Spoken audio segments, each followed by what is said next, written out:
ಹೇಳವ ನಿಮ್ಮಮ್ಮನೂ ನಿಮ್ಮ ಅಜ್ಜಿನೂ ಅಮ್ಮನೂ ಅಜ್ಜಿನೂ ನಿಮ್ಮಮ್ಮನೂ ನಿಮ್ಮ ಅಜ್ಜಿನೂ ನೀರು ಬಿದ್ದು ಆತ್ಮಹತ್ಯೆ ಮಾಡ್ಕೊಂಬಿಟ್ಟವ್ರು ಕಣವ.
ಮುತ್ತು, ಬೆಳ್ಳಿನ ಹೇಗೆ ಸಮಾಧಾನ ಮಾಡೋದು ಅಂತ ಗೊತ್ತೇ ಆಗ್ತಿಲ್ಲಪ್ಪ. ಅವಳನ್ನ ನಮ್ಮೂರಿಗೆ ಕರ್ಕೊಂಡು ಹೋಗೋಣ ಅಂದರೆ ಅವಳು ಈ ಜಾಗ ಬಿಟ್ಟು ಬರೋಕ್ಕೆ ಮನಸ್ಸೇ ಮಾಡ್ತಿಲ್ಲ. ಅವ್ರ ತಾಯಿ ನೆನಪಲ್ಲೇ ಇಲ್ಲೇ ಇರ್ತೀನಿ ಅಂತಿದ್ದಾರೆ.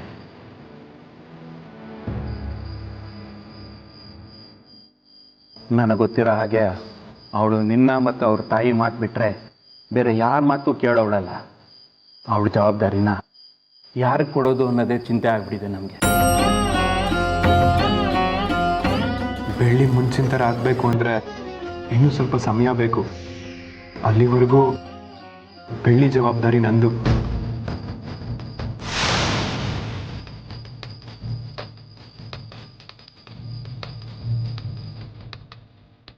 ಬೆಳ್ಳಿಗೆ ಯಾವುದೇ ರೀತಿ ನೋವಾಗದೇ ಇರೋ ಹಾಗೆ ನಾನು ಅವಳ ಜೊತೆಲಿರ್ತೀನಿ.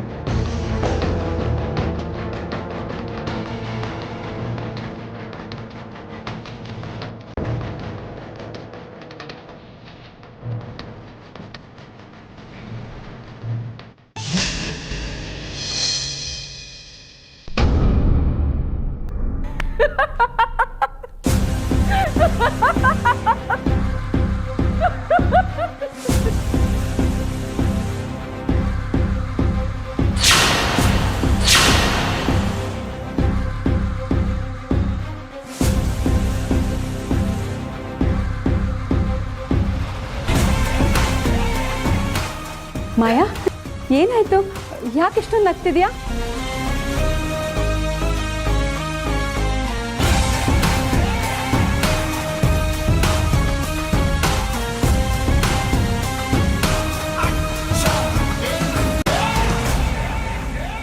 ವಿಷಯ ಆಗಿದೆ ಅದಕ್ಕೆ.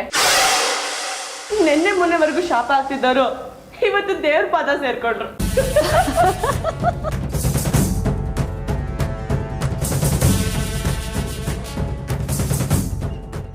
ಅವ್ರು ಆಡ್ತಿದ್ದೆಲ್ಲ ನೆನ್ಸ್ಕೊಂಡ್ರೆ ನನಗೆ ತುಂಬಾ ನಗು ಬರುತ್ತೆ ಅದಕ್ಕೆ. ಆ ಪುಷ್ಪ, ಆ ಬೆಳ್ಳಿ ಅಜ್ಜಿ ಎಷ್ಟೆಲ್ಲ ಆರ್ಭಟ ಮಾಡ್ತಿದ್ರು. ನನ್ನನ್ನೇ ಯಾಕೆ ಮನೇಲಿ ಇದೆಯಾ ಅಂತ ಕೇಳ್ತಾರ. ಆದ್ರೆ ಈಗ ಬರ್ದೇ ಇರೋ ಜಾಗಕ್ಕೆ ಹೋಗ್ಬಿಟ್ರು ಅದಕ್ಕೆ. ಹೋಗಿದ್ದಲ್ಲ, ನಾವು ಕಳಿಸಿದ್ದು. ನಿನ್ನ ನಗುಗೋಸ್ಕರ ನಾವು ಏನು ಬೇಕಾದರೂ ಮಾಡ್ತೀವಿ. ಇದೆಲ್ಲ ಲೆಕ್ಕನೇ ಅಲ್ಲ. ಅಂತೂ ನೀನು ಅಂದ್ಕೊಂಡಿದ್ದ ಕೆಲಸ ಆಯ್ತಲ್ಲ ಮಾಯ.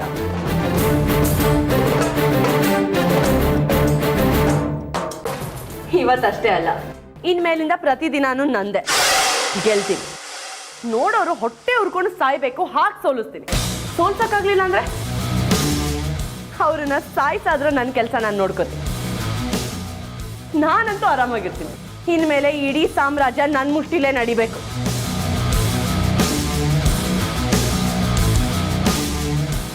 ಬೆಳ್ಳಿ ಮುತ್ತಣ್ಣನ ಮದ್ವೆ ಮಾಡೇ ಮಾಡ್ತೀವಿ ಅಂತ ಶಪಥ ಮಾಡಿದ್ದು. ಊರೆಲ್ಲ ಹೇಳ್ಕೊಂಡು ತಿರ್ಗಾಡಿದ್ದು. ಹಾಗೆ ಹೇಳ್ದವರೆಲ್ಲ ಇವತ್ತು ಶಿವ ಶಿವ ಅಂತ ಶಿವನ್ ಪಾದ ಸೇರ್ಕೊಂಡ್ಬಿಟ್ರು. ಬೆಳ್ಳಿ ಹುಟ್ಟಬ್ಬದ ದಿನ ನೀನು ಮಾಡಿದ ಪ್ಲಾನ್ ಎಲ್ಲ ಹಾಳಾಯ್ತು. ಆದರೂ ನೀನು ತಲೆ ಕೆಡ್ಸ್ಕೊಳ್ದೆ ನಿನಗೇನು ಬೇಕೋ ಅದನ್ನ ಸಾಧಿಸ್ದೆ. ನಿಜವಾಗ್ಲೂ ಮಾಯಾ, ನಿನ್ನ ತಲೆಗೊಂದು ಸಲಾಮ್ ಹೊಡಿಲೇಬೇಕು.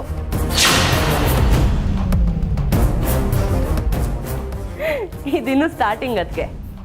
ಇನ್ನೂ ಆ ಬೆಳ್ಳಿಗೆ ಹಿಂಸೆ ಕೊಡಬೇಕು, ಅವಳ ಪ್ರಾಣ ತೆಗಿಬೇಕು. ಅವಳನ್ನ ಕಾಪಾಡೋಕೆ ಯಾರ್ಯಾರು ಬರ್ತಾರೋ ಎಲ್ರೂ ಮಣ್ಣಲ್ಲಿ ಹೂತಾಕ್ಬೇಕು. ಅದೇ ನನ್ನ ಗುರಿ. ಈಗಾಗಲೇ ಇಬ್ರು ಸಮಾಧಿ ಆಗಿದ್ದಾರೆ. ಇನ್ನು ಯಾರ್ಯಾರು ಬರ್ತಾರೋ ಬರಲಿ, ಅವರೆಲ್ರಿಗೂ ಇದೇ ಗತಿನೇ ಕಾದಿರೋದು. ಅಷ್ಟೇ ಅಲ್ಲ, ಅದಕ್ಕೆ ಇನ್ನೊಬ್ರು ಇಂಪಾರ್ಟೆಂಟ್ ವ್ಯಕ್ತಿ ಇದ್ದಾರೆ. ಅವರು ಅಷ್ಟೇ ಮುತ್ತು ಮಾವಂಗೆ ಬೆಳ್ಳಿನ ಕಟ್ಟೆ ಕಟ್ತೀನಿ ಅಂತ ಸವಾಲ್ ಹಾಕಿದ್ರು. ಅವ್ರ ಹತ್ರ ಹೋಗಿ ಈ ವಿಚಾರ ಹೇಳಲೇಬೇಕು. ಇನ್ನೊಬ್ರಾ? ಯಾರು ಮಾಯಾ? ಬನ್ನಿ ತೋರಿಸ್ತೀನಿ, ಫಾಲೋ ಮೀ.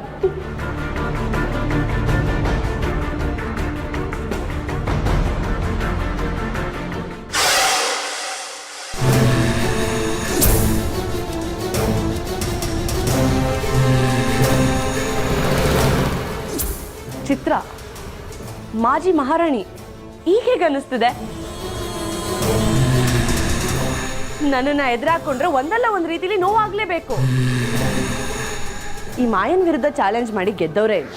ಒಂದಲ್ಲ ಸೋಲ್ಬೇಕು, ಇಲ್ಲ ಸಾಯ್ಬೇಕು. ಅಲ್ಲ, ಈಗ ಬೆಳ್ಳಿಗೆ ಅಪ್ಪ ಅಮ್ಮ ಅಜ್ಜಿ ತಾತ ಯಾರೂ ಇಲ್ಲ. ಅವಳಿಗೆ ಏನಂತ ಕರಿಬೋದು? ಈ ರೀತಿ ದಿಕ್ಕು ದೆಸೆ ಇಲ್ದವರಿಗೆ ಏನಂತಾರೆ?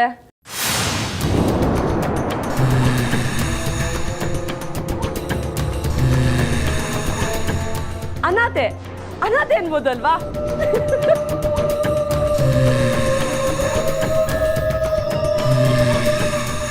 ಏ ಚಿತ್ರ, ನನಗೆ ಚಾಲೆಂಜ್ ಮಾಡ್ತೀಯ?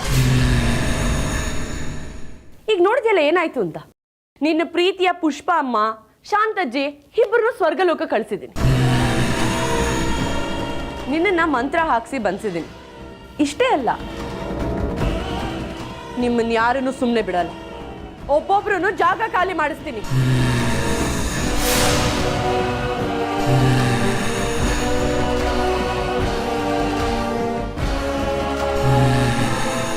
ಏ ಚಿತ್ರ, ನಿನಗೆ ಈಗಲೂ ಒಂದು ಚಾನ್ಸ್ ಕೊಡ್ತೀನಿ. ಸುಮ್ಮನೆ ಸೋತೆ ಅಂತ ಒಪ್ಕೊಂಡು ಶರಣಾಗ್ಬಿಡು.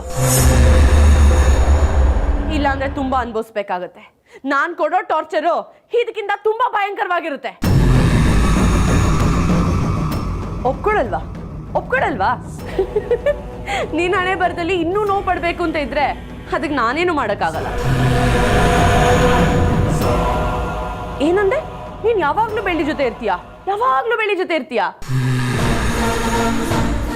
ಹೊಟ್ಟೆಗೆ ಹಿಟ್ಟಿಲ್ದೆ ಬೀದಿಲಿ ಭಿಕ್ಷೆ ಬೇಡೋ ಲೆವೆಲ್ಗೆ ಇಳಿದಿದ್ದಾಳೆ. ಒಂದ್ ಕೆಲಸ ಮಾಡು, ನೀನು ಅವಳ ಜೊತೆ ಸೇರ್ಕೊಂಡು ಭಿಕ್ಷೆ ಬೇಡು. ನಿಂದು ಅವಳದು ಜೋಡಿ ಪರ್ಫೆಕ್ಟ್ ಆಗಿರುತ್ತೆ. ನನಗೆ ಏನೇ ವಿಷಯ ಇದ್ರು ಅದನ್ನ ಹೇಳ್ಬಿಟ್ಟು ಮಾಡೋ ಅಭ್ಯಾಸ. ಈಗಲೂ ಒಂದು ವಿಷಯ ಇದೆ, ನಿನಗೆ ಹೇಳ್ತೀನಿ.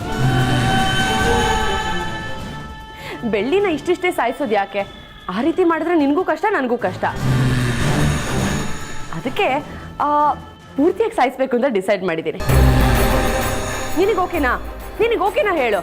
ನಿನಗೆ ಓಕೆ ಅಂದ್ರೆ ನನಗೂ ಓಕೆ. ಏನಂತೀಯ? ಆಗ ಬೆಳ್ಳಿ ಮನೆಯವರೆಲ್ಲರೂ ಸತ್ತೋಗಿ ನಿನ್ ತರ ಪ್ರೇತಾತ್ಮ ಆಗ್ತಾರೆ. ನೀನ್ ಒಬ್ಳೇ ಯಾಕಿರ್ಬೇಕು? ನಿನ್ಗೂ ಬೋರ್ ಆಗತ್ತೆ ಅಲ್ವಾ? ಅದಕ್ಕೆ ಅವ್ರ ಜೊತೆ ಸೇರ್ಕೊಂಡು ಕೇರ ಮಾಡ್ಬೋದು, ಚೌಕಾಬಾರ ಆಡ್ಬೋದು. ಆಟ ಬೊಂಬಾಟಾಗಿರುತ್ತೆ. ಏನಂತೀಯ?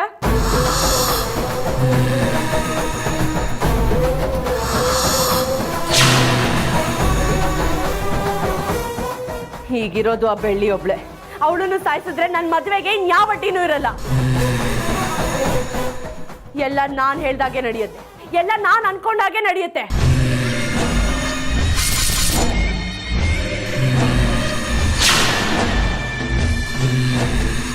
ನನ್ನ ಮದುವೆ ಊಟ ನೀವು ಯಾರು ಮಾಡೋಕ್ಕಾಗಲ್ವಲ್ಲ? ಅಯ್ಯೋ, ಏನ್ ಮಾಡೋದು?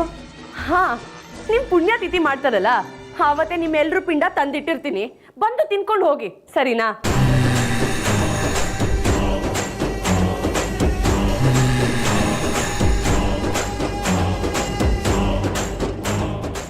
ಸಾಕ್ಬಿಡು ಮಾಯ, ಎಷ್ಟು ಗೋಳೈಕೊಂತ್ಯ. ಸ್ವಲ್ಪ ಉಸಿರಾಡಕ್ ಬಿಡು. ನನ್ನ ಪ್ರೀತಿಯ ಅತ್ತಿಗೆ ಚಿತ್ರಾದೇವಿಯವ್ರಿಗೆ. ಅವಳಿಂದ ನಾವು ಎಷ್ಟು ಕಷ್ಟಪಟ್ಟಿದ್ದೀವಿ ಅಂತ ನಿಮಗೂ ಗೊತ್ತಿದೆ. ಅದನ್ನ ನೀವು ಮರ್ತಿರ್ಬೋದು, ಆದ್ರೆ ನಾನು ಮರ್ತಿಲ್ಲ. ಆದರೆ ನನಗಿಷ್ಟಕ್ಕೆ ನೆಮ್ಮದಿ ಅನ್ನಿಸ್ತಿಲ್ಲ. ಭೈರ, ನಿನ್ನ ಹೆಂಡತಿಯಲ್ಲಿ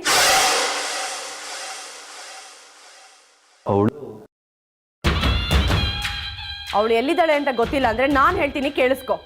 ಆ ಅನಾಥೆ ಬೆಳ್ಳಿನ ಸಮಾಧಾನ ಮಾಡ್ತಾ ಅವ್ರ ಮನೇಲಿದ್ದಾಳೆ. ನಾವಿಷ್ಟೆಲ್ಲ ಖುಷಿಯಾಗಿದ್ದೀವಿ, ಆದರೆ ಅವಳು ಮಾತ್ರ ಯಾಕೆ ಅಲ್ಲಿದ್ದಾಳೆ? ಮೊದಲು ಹೋಗಿ ಅವಳನ್ನ ಕರ್ಕೊಂಡು ಬಾ, ಇಲ್ಲಾಂದ್ರೆ ಪರಿಣಾಮ ತುಂಬಾ ಕೆಟ್ಟಾಗಿರುತ್ತೆ, ಹೇಳ್ಬಿಡು. ಅವಳು ಯಾಕೆ ಮಾಯಾ? ಹರಿಣಿ ಇಲ್ಲಿಗೆ ಬಂದ್ರೆ ಬೆಳ್ಳಿ ಒಂಟಿ ಆಗ್ತಾಳೆ, ಆಗ ಅವಳನ್ನ ಸಲಿಸ ಮುಗಿಸ್ಬೋದು. ಏನಂತೀರಾ? ನೀನು ಯೋಚನೆ ಮಾಡಬೇಡ, ಏನು ಮಾಡಬೇಕು ಅಂತ ನಂಗೆ ಗೊತ್ತು.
ಮಾವ,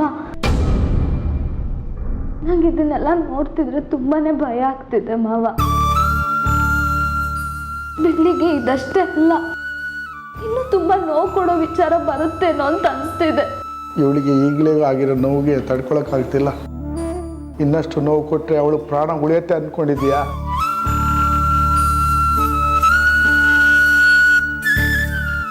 ಅದೇ ಮಾವ, ನನಗೂ ಭಯ ಆಗ್ತಿರೋದು. ಪಾಪ ಬೆಳ್ಳಿ ಇಷ್ಟು ಚಿಕ್ಕ ವಯಸ್ಸಿಗೆ ಏನೇನೆಲ್ಲ ಕಷ್ಟಪಟ್ಬಿಟ್ಟಿದ್ದಾಳೆ. ಆ ದೇವ್ರಿಗೆ ಇವಳ ಮೇಲೆ ಕರುಣೆನೇ ಬಂದಿಲ್ಲ ನೋಡಿ.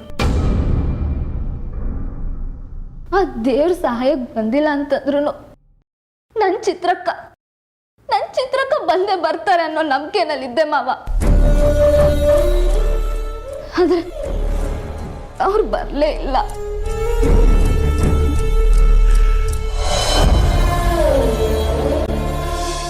ಚಿತ್ರಕ್ಕಂಗೆ ಬೆಳ್ಳಿ ಮೇಲಿದ್ದಿದ್ದ ಪ್ರೀತಿ ಕಮ್ಮಿ ಆಯ್ತಾ ಮಾವ?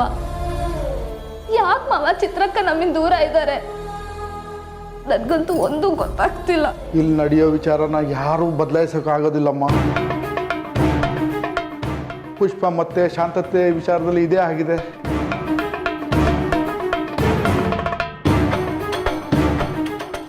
ಆದರೆ ಚಿತ್ರ, ನೀನು ಹಿಂದೆ ಒಂದ್ಸಲ ಇದೇ ವಿಚಾರ ನನ್ನ ಹತ್ರ ಹೇಳಿದ್ದೆ ಅಲ್ವಾ? ಹೌದು ಮಾವ, ಯಾವುದೇ ವಿಚಾರದಲ್ಲಿ ಬೆಳ್ಳಿ, ಅಜ್ಜಿ, ಅಮ್ಮ ಅವ್ರಿಗೆ ಕಷ್ಟದಲ್ಲಿದ್ದಾಗ ಚಿತ್ರಕ್ಕ ಬಂದು ಸಹಾಯ ಮಾಡ್ತಿದ್ರು.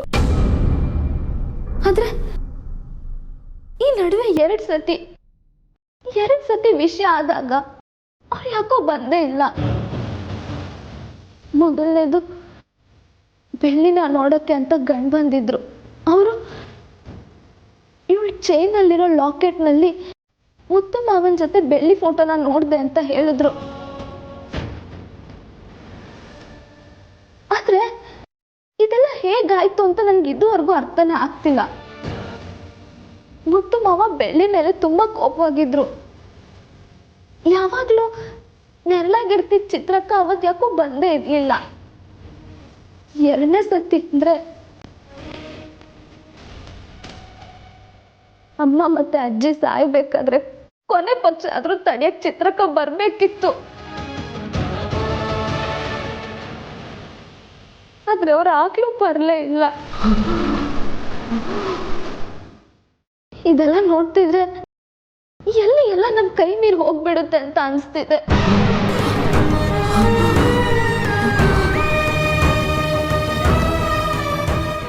ಈಗ ಬೆಳ್ಳಿ ಜೀವನನ ಹೇಗಾದರೂ ಉಳಿಸೋದು ಅನ್ನೋ ಚಿಂತೆ ಹತ್ತಿದೆ ಮಾವ. ನಾವು ಜೀವಕ್ಕೆ ಜೀವ ಕೊಟ್ಟಾದರೂ ಬೆಳ್ಳಿನ ಕಾಪಾಡೋಣ.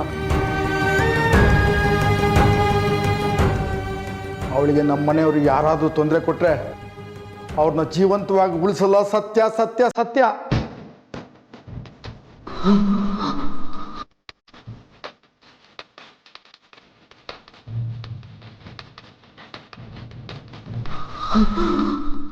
ನಮ್ಮ ಕೈನ ಎಷ್ಟಾಗುತ್ತೋ ನಾವು ಬೆಳ್ಳಿನ ಜೋಪಾನ ಮಾಡ್ಬೋದು.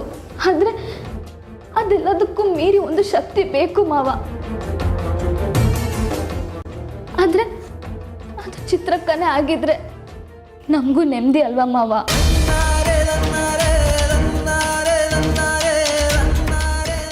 ಮಾವ, ನನಗನ್ಸುತ್ತೆ ನನ್ನ ಮನೆಯವರು ಮಾಯಾ, ಶರ್ಮಿಳಾತ್ಗೆ ಎಲ್ಲರೂ ಸೇರ್ಕೊಂಡು ಚಿತ್ರಕ್ಕ ನಮ್ಮ ಹತ್ರ ಬರ್ದಿರೋ ಹಾಗೆ ಏನೋ ಮಾಡಿದ್ದಾರೆ.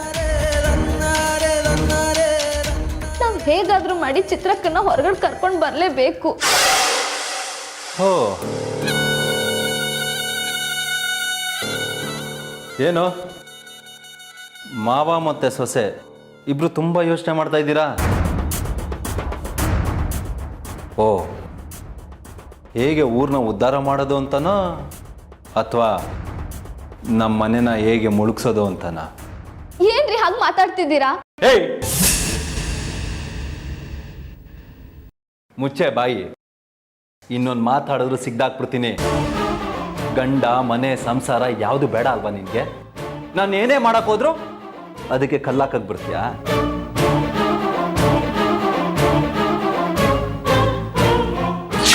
ಗಂಡನ್ನೇ ಎದುರಾಕೊಳ್ಳೋಷ್ಟು ಧೈರ್ಯ ಬಂದಿದ್ಯಾ ನಿನಗೆ? ಏಯ್, ನಿನ್ನ ಧೈರ್ಯಕ್ಕೆ ಒಂದು ಸವಾಲು ಹಾಕ್ತೀನಿ ಕೇಳು. ಮುತ್ತಣ್ಣಂಗೂ ಮಾಯಂಗೂ ಮದುವೆ ಮಾಡಬೇಕು ಅಂತ ತೀರ್ಮಾನ ಮಾಡಿದ್ದೀವಿ.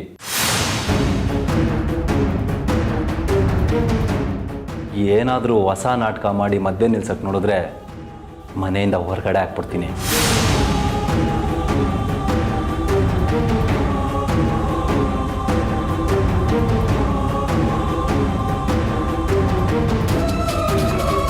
ಅಲ್ಲ ಕಣೆ, ನೀನೇನು ತ್ರಿಲೋಕ ದೇವತೆನಾ? ಯಾರೇ ಕಷ್ಟದಲ್ಲಿದ್ರು ಅವ್ರಿಗೋಗಿ ಸಹಾಯ ಮಾಡಕ್ಕೆ? ಹಾಗಾದ್ರೆ ನಾವು ಕಷ್ಟದಲ್ಲಿದ್ದೀವಮ್ಮ, ನಮಗೂ ಒಂದು ಸಹಾಯ ಮಾಡು. ನೀವು ಅದೇನು ಪ್ಲ್ಯಾನ್ ಮಾಡ್ತಿರೋ, ಏನು ಐಡಿಯಾ ಮಾಡ್ತಿರೋ ನಂಗಂತೂ ಒಂದು ಗೊತ್ತಿಲ್ಲ. ಆದರೆ ಒಂದು ಮಾತಂತೂ ನಿಜ, ಮುತ್ತು ಮಾವನ ಜೊತೆ ಬೆಳ್ಳಿ ಮದುವೆನೇ ಆಗೋದು.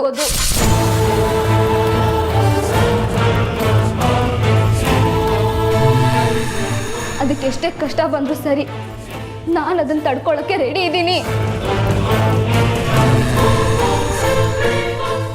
ಏನೋ ಮುತ್ತಣ್ಣಂಗೂ ಬೆಳ್ಳಿಗೂ ಮದುವೆ ಮಾಡಿಸ್ತೀಯಾ? ಏನು ಕನ್ಸು ಕಾಣ್ತಾ ಇದೆಯಾ ನೀನು?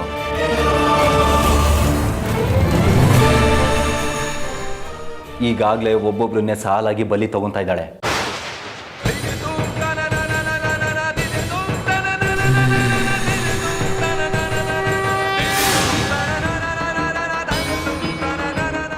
ಇನ್ನೇನಾದರೂ ಇವಳನ್ನ ಮುತ್ತಣ್ಣಂಗೆ ಕೊಟ್ಟು ಮದುವೆ ಮಾಡಿದ್ರೆ ನಮ್ಮ ಮನೆನ ಗುಡ್ಸಿ ಗುಂಡಾಂತರ ಮಾಡಿಬಿಡ್ತಾಳೆ.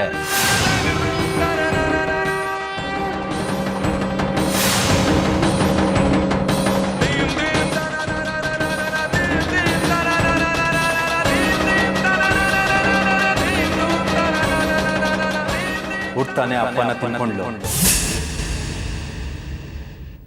ಬೆಳೀತಾ ಬೆಳೀತಾ ಅವ್ರ ಅಮ್ಮ ಅಜ್ಜಿನ ಸಾಯಿಸೋದು.